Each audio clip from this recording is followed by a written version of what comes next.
I'm your host, Jen Allen, and this week we're talking about how to organize your year. So how do you prevent it as a safety manager, EHS, in charge of security, in charge of PSM? How do you keep it from going crazy, things falling off the calendar, having expiration dates come and go, and just forgetting to get PMs in there or an audit and being behind? So how do we organize our year? We're breaking it all down this week, so stick with us.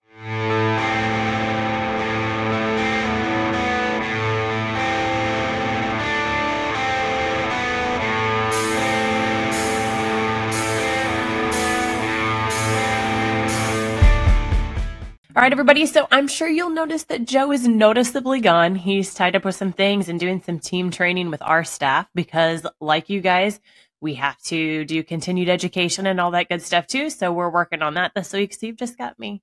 So let's just dive right in. The first thing is how do we organize our year? So a little bit of back history. My whole staff was former managers, senior level managers, EHS, having responsibilities in PSM too.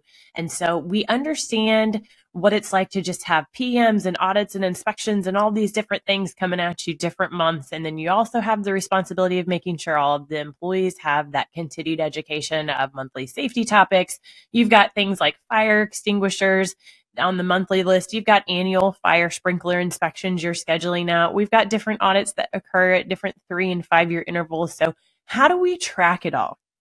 The biggest thing that was helpful for me when I was a safety manager, and I still do it to this day, is I just create a calendar. And I know that that seems silly, but when I say the word calendar, I don't mean in your Outlook or on your phone or some kind of digital thing. When I say create a calendar, I mean get in there. If you're good with Excel, this is the way I love to do it. I love Excel. But get in there in Excel and just go through and make a monthly calendar and print it all out so you have access to see your entire year and all of the different things that you know from a regulatory standpoint that you have to accomplish this year. So what I mean by that is I mean things like, any of your 3 or 5 year things, any of your inspections, any of your monthly things. So anything that falls under emergency. So maybe that's emergency lights. It's your emergency rescue equipment for either hazmat, confined space, your first aid kits, your fire extinguishers, your eye washes, anything like that, of course, is going to be on there. If you've got certain quarterly safety inspections, those would go on there. If you have permit renewals, those would go on there. If you have hazmat physicals, just employee annual physicals, fit tests, PFTs, those would go on there. So in addition to all of your monthly safety topics. So the first thing I would do is just create a list of tasks first, and then figure out when are the expiration dates going to occur for these different things. And then when do you need to have them completed by? So if you've got annual lockout training and you know that every January we do lockout training, well, that would be easy. That goes in January. Same for any confined space rescue, hazmat, elevated work, electrical, any of those annual trainings for sure. We want to make sure that we are not going past that 12-month mark.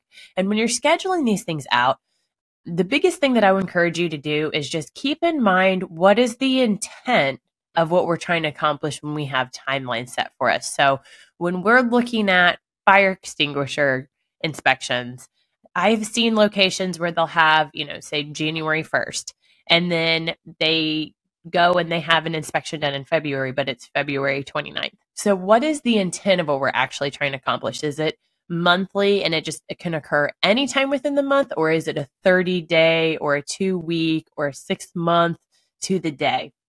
And so you'll also want to look at those types of things as well. The next thing that we're going to want to look at once we kind of get whatever the scope is of all of the tasks that we know we have to accomplish, any of those PMs, the lockout tagout procedure reviews, the program reviews, any of our PPE assessments, our confined space assessments, maybe it includes SOPs if you've got PSM responsibilities.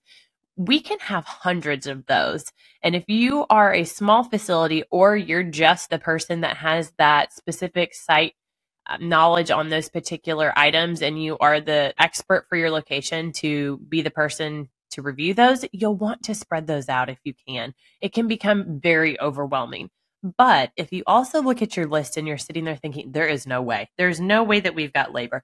The next thing that I would encourage you to do, especially if you don't have some of these procedures in place or created, or you just look at them and you're like, you know what, these are so generalized, they're so generic, they're not particularly helpful. We've got to scrap these and redo them all.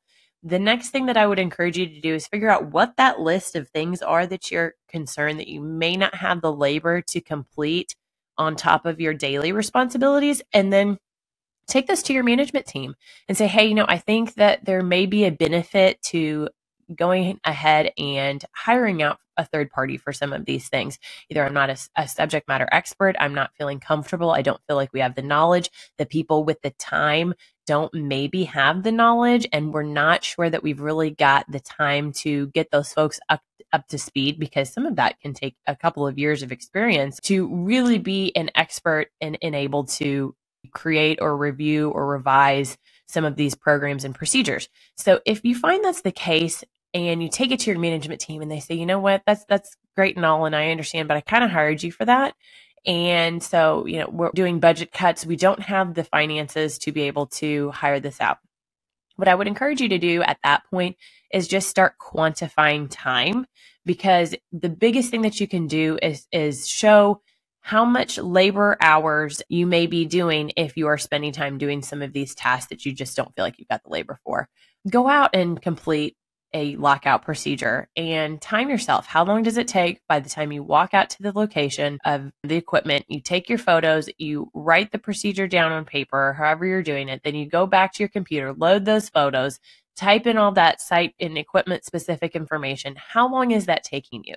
Now multiply that by all of the procedures that you have to do. And now you may have a case if you've got 300, 1,000, something like that. Or maybe you're responsible for multiple locations. Now you show that multiplier, and how many minutes is that going to take above your daily responsibilities, and then really quantify that out so that you can show, look, if we're going to be doing this and it's not just boilerplate generalized, it's going to take this much time, and I don't have that. So we've either got to evaluate hiring someone full time or outsourcing something.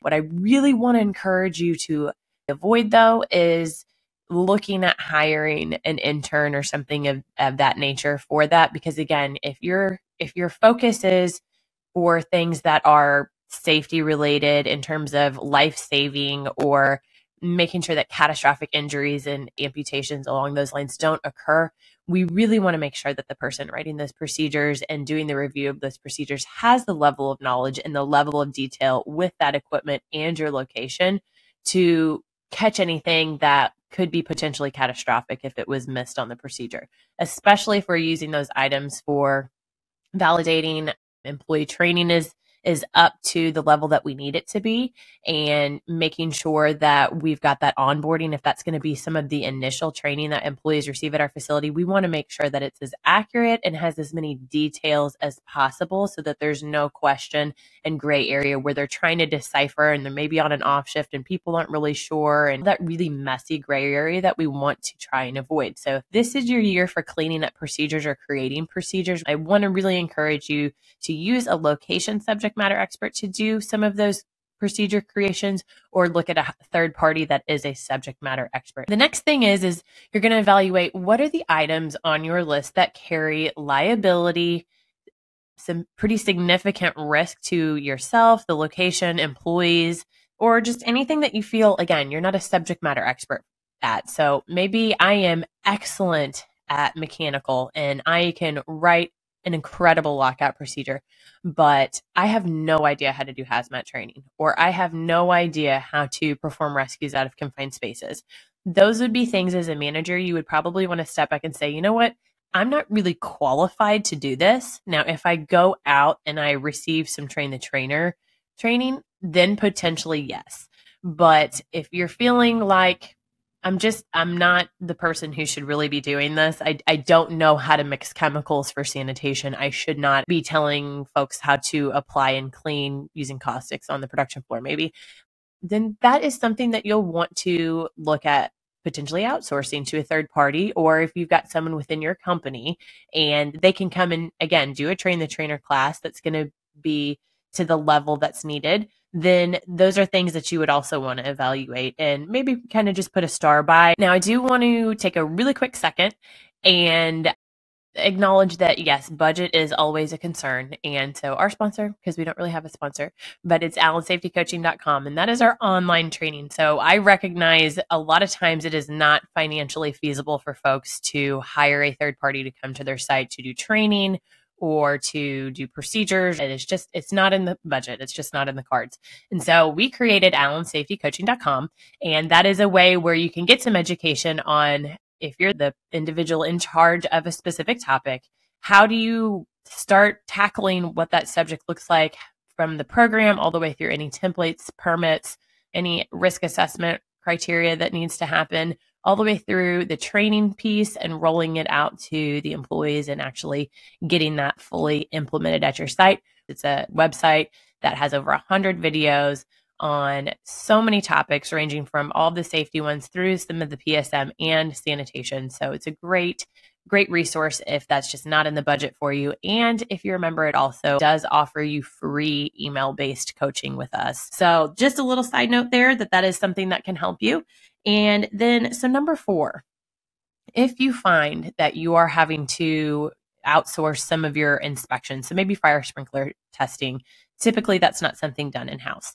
If you have any audits, a compliance audit for PSM, a PHA, mechanical integrity, any of these things that you're going to be reaching out to a third party to try and schedule, I would encourage you to do that as quickly as possible and try and get that on the schedule. The biggest reason for that would be is you want to be the one that selects the time that works best for you, and not during your busy season, not have staffing problems because it's the busy season and we've also got people taking vacations and I can't cover the floor and pull people out for, whatever this audit is or procedure writing or training.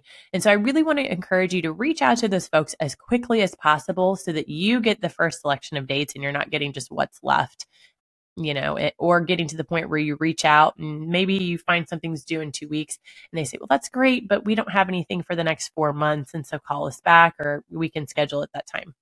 Or maybe you're getting your second choice of company or third choice of company to do it just because of a timeline. So I really want to encourage you to reach out to those folks. We all know we're all having labor shortages. And so that makes the scheduling piece even more important. And then when you're getting those bids, you want to make sure that you're really comparing apples to apples. And what I mean by that is a lot of times when you get bids, you may have some that are really in depth and extremely detailed. And then you may have others that say the subject and just the price. And so you really want to know, what am I getting for this? How many hours is this going to take? And if it exceeds that timeline, is that going to be an additional cost to me because you weren't able to complete the project within the hours you estimated? So you just eat that time in that bill and it's the same cost for me. How does that work? Am I paying your expenses or is it a flat bill per day? And so you really want to break those questions down. Do you offer this in Spanish if that's a need? Am I getting pictures in my procedures? What are we really getting for the dollar? And also, what's the turnaround time and expectation for that? We've had lots of companies that we've worked with that we say, hey, we've got to look at this audit. Do you have the results? And they say, well, we had this audit, a PSM related audit maybe 6 months ago, but we haven't gotten those results back yet. And we keep waiting for our to-do list, so to speak, and we have no idea. And we just keep waiting for this report, or maybe it's a sound survey of the floors, or maybe it's dosimetry, hearing, sampling, things like that. So we really want to look at what is the turnaround time? What does that all look like? And those questions can kind of help you figure out, price wise, based on your team's involvement, what are we getting really for the dollar? And sometimes cheaper is better. That's what you're looking for. That's what you need. And understanding that we're just going to have to fill in some gaps as a management team once we get whatever the final product is. But sometimes that's not going to work. We don't have the time. We are paying to have this off of our plate and have an expert do it. No, it's good to go. No further involvement from our team. And so you'll want to make sure that all those details are in there up front. So that's going to be our 5 today. If there are questions that you'd like to see us answer in future podcasts, please go ahead and direct message us or leave a comment. And as always, like, follow, share. You can follow us on any of our social medias. We're on Instagram, TikTok, Facebook, all of that stuff, or you can follow Joe and I individually on LinkedIn or as a company at LinkedIn on Allen Safety as well, just to kind of keep up with all the different things going on. We post some really fun stuff about pictures and videos of some of the training sessions we do, some weird stuff we see in traveling, And then next episode, later on in the month, we're going to talk about traveling because it's no secret. We travel almost every week as a company. Joe and I travel literally almost every week personally. And so we're sharing all of our tips and tricks on just how do we decide where to stay? What hotel chains do we select? And again, if you like this episode and it helped you out, please like and share and click that subscribe button for us. It helps us out incredibly. Have a great week, everybody, and we will see you next time. Take care. Thank you for listening to Safe, Efficient, Profitable, a worker safety podcast. If you're looking for more in-depth discussions or step-by-step solutions on all of the different safety and regulatory topics, please visit us at www.allensafetycoaching.com for web-based virtual coaching and training, or at www.allen-safety.com to book our team for on-site services, training sessions, to order merchandise, to learn more about our team and what services we provide in the field, or just simply to request a topic for us to cover on our next podcast. If you found today's podcast helpful and would like to support our podcast further, please help us by subscribing, liking, and sharing this podcast with anyone that could benefit from the information we cover here, as that helps us to continue to put out this free content. Thank you so much for your support.